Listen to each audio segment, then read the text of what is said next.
Loki episode 4 just dropped on Disney Plus, the fourth of sixth on the show. My name is Max and welcome to a brand new spoiler review and breakdown of Loki episode 4 on Disney Plus. Before we start, if I have spoiler thoughts, please leave a like, guys. That's the best way to support this channel. It's the thumbs up button below. Please hit that. That is the best way to support this channel at the moment.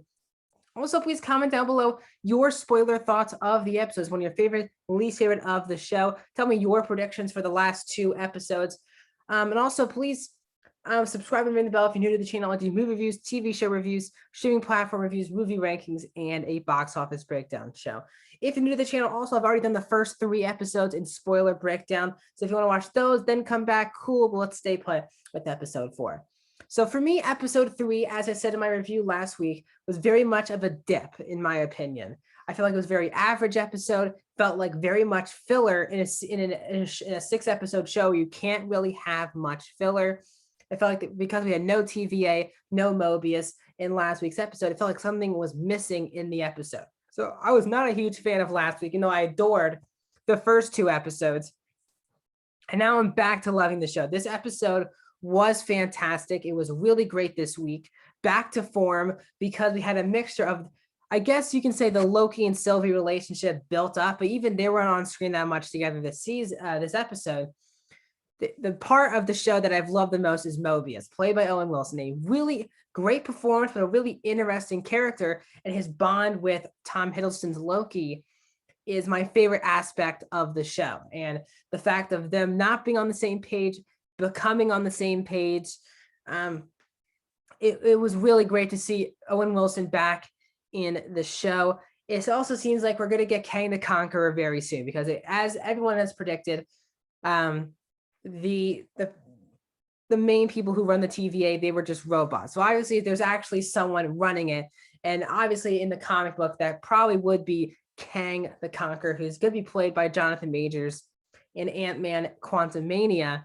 So hopefully we get to see Jonathan Majors pop in here even sooner than that in these last 2 episodes, because it seems like they're building towards who is the originator of the TVA, and that should be really interesting to find out as well.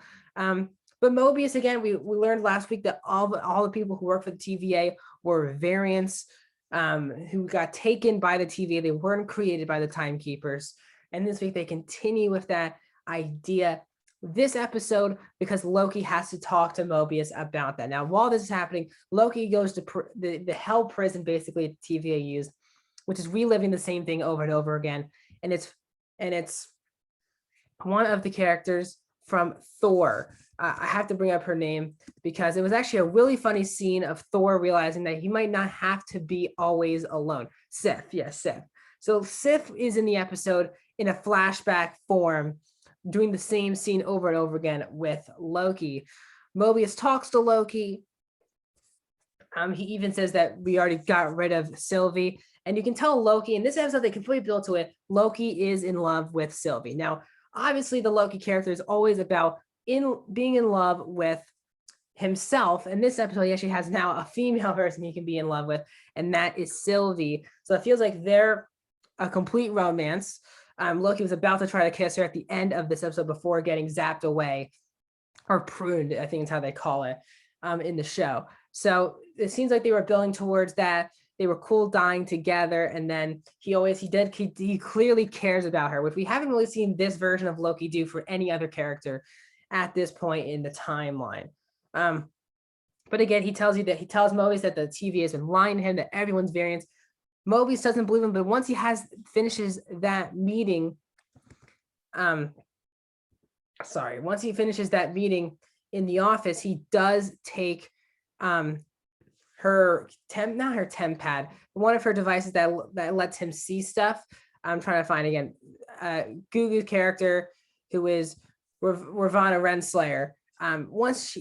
She also has a lot more to do this episode, which is also really nice to see. So Ravonna Renslayer, once they're done with the meeting, he takes her communication device.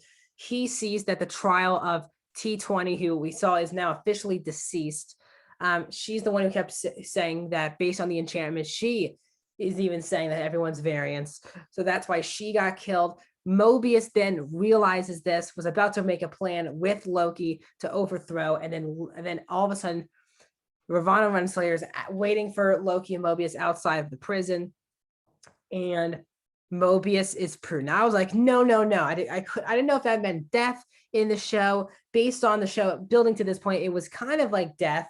So I was like, please don't kill off Mobius. Mobius gets pruned. He'll hopefully be back, especially how we end the episode with Loki staying alive in the mid-credit scene. So again, he's my favorite part of the show. Got to keep him in the show for me. But they go to talk to the timekeepers. Does Loki, Sylvie, and Renslayer brings them there. They destroy the main timekeeper, realize they're robots. And as Loki's about to kiss Sylvie, he is pruned by Ravonna.